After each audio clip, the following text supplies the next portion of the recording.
दुनिया की तमाम छोटी और बड़ी खबरों के लिए हमारे चैनल को सब्सक्राइब करना न भूलें और बेल का बटन जरूर दबाएं। देश ही नहीं पूरी दुनिया में कोरोना का जिस तरीके से कहर बरपा हुआ है, या यूं कहें कि जिस तरीके से जो डर फैलाया गया है, उसके बाद भारत के हालात किस तरह के बने हुए हैं ये हम सभी को पता है। ये वायरस किसने बनाया, कहां से आया, क्या ये कोई बीमारी वाकई में है या नहीं है, ये एक अलग बात है। लेकिन फिलहाल जो है वो देश की सरकार ने जो बातें कही है, 21 दिन का जो लॉकडाउन किया गया है, कर्फ्यू के हालात देश भर में बने हुए हैं, हम सभी को चाहिए कि हम इस मौके पर जो है वो एक दूसरे से कंधा मिलाकर एक दूसरे की बात को माने, सरकार की बात को माने। अपनी बात को आगे बढ़ाऊं उससे पहले सबसे पहले आप देखिए इस वीडियो को।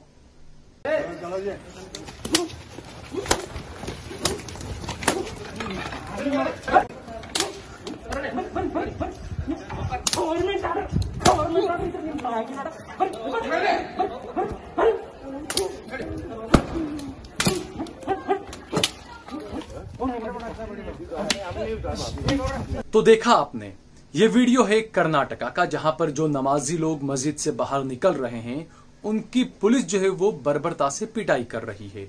हालांकि यहां पर सीधे तौर पर यह कहना होगा कि पुलिस भी मजबूर है, पुलिस को अपना काम करना है। अब आप सुनिए अलग अलग और मुख्तलिफ मसलक के उलेमा ने किस तरीके से अपील की थी मुसलमानों से।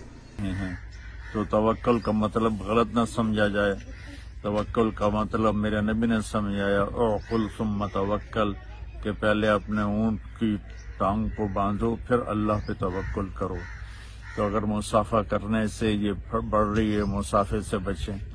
इज्तिमाआत से बढ़ रही है, इज्तिमाआत से बचें। वो दीनी हों, वो सियासी हों, वो दुनियावी हों, उन सब से बचें।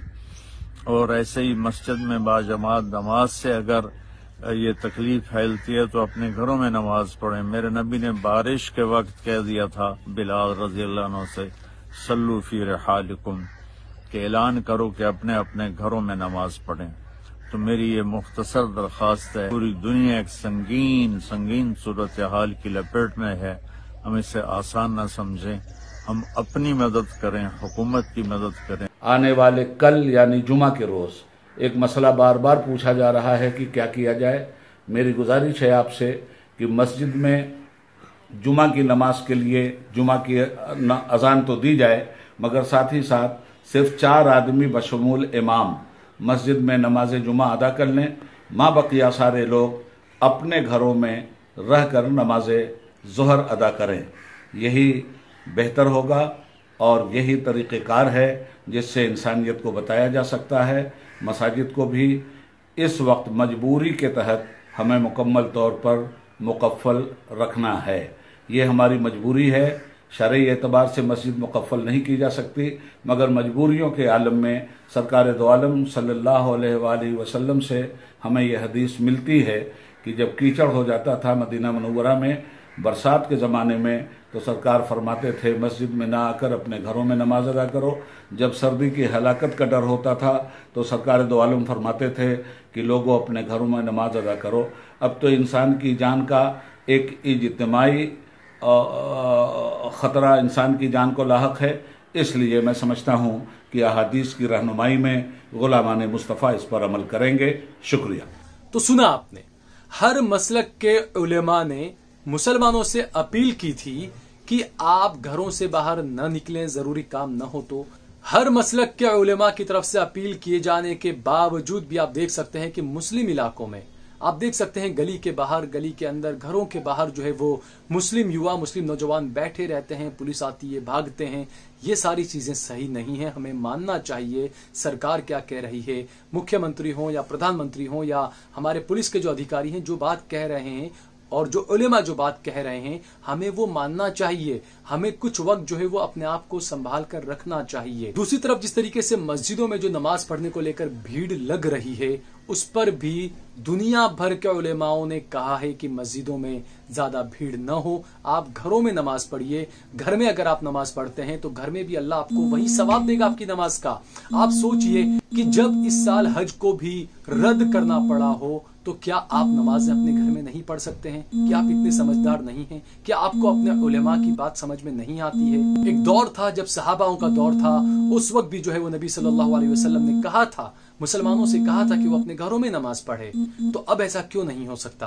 क्योंकि एक वबा जो हमारे सामने आकर खड़ी है, अब वो वबा चाहे खड़ी है चाहे खड़ी की गई है, ये एक अलग बात है, लेकिन फिलहाल वो वक्त नहीं है कि हम आपस में जो है वो एक दूसरे पर छीटाकशी करें और ये बातें कहें नमाज को लेकर के मस्जिद में पढ़नी है या नहीं पढ़नी है। उलेमा को अपना काम करने दीजिए। उलेमा ने जो अपील की है कि हमें घर में नमाज पढ़नी है, तो यकीनन वो उलेमा हैं, वो अंबिया के वारिस हैं, उन्हें पता है, उन्होंने सोच समझ कर ही सारी बातें कही है, तो हमें बिल्कुल उनकी बातों को मानना चाहिए। और दूसरा, इस्लाम भी ये बात हमें कहता है, ये बात हमें सिखाता है कि आप जिस भी मुल्क में रहते हो दुनिया के, आपको उस मुल्क की, उस हुकूमत की, वहां की सरकार की बात को मानना चाहिए, वहां के कानून को मानना चाहिए। ये एक अलग बात है कि जो दूसरे जो मसाइल थे उसको लेकर जो विरोध करना वो एक अलग चीज होता है, लेकिन ऐसे मौकों पर जो है वो सरकार की बात को माना जाना चाहिए। पुलिस जिस तरीके से बर्बरता से पिटाई कर रही है, पुलिस को अपना काम करना भी चाहिए, लेकिन ये बात जरूर है कि आप वीडियो में एक बार फिर से हम आपको दिखा रहे हैं, इस वीडियो में आप देख सकते हैं कि बुजुर्गों को भी जो है वो पुलिस बुरी तरीके से पीट रही है। बुजुर्गों को कम से कम पुलिस को इस तरह से नहीं पीटना चाहिए था, ये एक बात सही है, लेकिन पुलिस का भी कहना है कि हमने बार बार समझाया, उसके बावजूद भी जो है वो मस्जिदों में भीड़ जुट रही है और मस्जिदों से निकलने के बाद जो है वो बाहर सड़क पर लोग जो है वो खड़े हो जा रहे हैं। इस बात से बचना चाहिए, इस चीज से जो है वो मुसलमानों को बचना चाहिए। और मैं ये भी कहना चाहूंगा कि कहीं ऐसा न हो कि जब एक वक्त ऐसा आ जाए कि इस वबा के लिए भी जो है वो मुसलमानों को ही जिम्मेदार ठहराया जाए, कि मुसलमान जो है वो घरों से बाहर निकले, मुसलमानों ने मस्जिदों में गैदरिंग नहीं कम की, इस वजह से जो है वो ये कोरोना वायरस ज्यादा फैल गया, ज्यादा जाने गई। अल्लाह न करे ऐसा कुछ हो, लेकिन कहीं ऐसा ना हो कि इसका भी जिम्मा, इसका भी ठीकरा जो है वो सारा के सारा मुसलमानों के सर पर न फोड़ दिया जाए। इसीलिए हमें जो है वो एहतियात बरतना चाहिए। हमारे उलेमा ये बात कह रहे हैं, हमारे प्रधानमंत्री जो बात कह रहे हैं, अलग तरह से विरोध हम उनका कर सकते हैं, अलग अलग मौजू पर, अलग अलग मसले पर उनका विरोध हम कर सकते हैं, लेकिन ये वो मौका नहीं है कि हम इस पर उनका विरोध करें। हमें इस वक्त जो है वो बहुत ही सोच समझ कर जो है वो आगे बढ़ना चाहिए, अपने कदम को घर से बाहर निकालना चाहिए। कोशिश करें कि ज्यादा से ज्यादा हम घर में रहें, बहुत जरूरी काम अगर ना हो वहां तक घर से बाहर न निकलें, लेकिन साथ ही साथ इस बात को भी ध्यान रखिए कि कहीं ऐसा न हो कि आप कोरोना से बचने के चक्कर में आप अपने अड़ोस पड़ोस के गरीबों को न भूल जाएं, क्योंकि 21 दिन का लॉकडाउन एक बड़ा अरसा होता है इतने दिनों तक, क्योंकि कई ऐसे लोग हैं जो रोज कमा के हर रोज खाते हैं। ऐसे में उनके घर तक किस तरीके से खाना पहुंचाया जाए, ये भी हमारी जिम्मेदारी है। अगर आपको हमारा ये वीडियो पसंद आया हो तो इसे लाइक करिए, इस पर कमेंट करिए, इसे ज्यादा से ज्यादा शेयर करिए, और अगर आपने हमारा चैनल सब्सक्राइब न किया हो तो हमारे चैनल को जरूर सब्सक्राइब करिए। आप देख रहे हैं देश लाइव, देश की आवाज।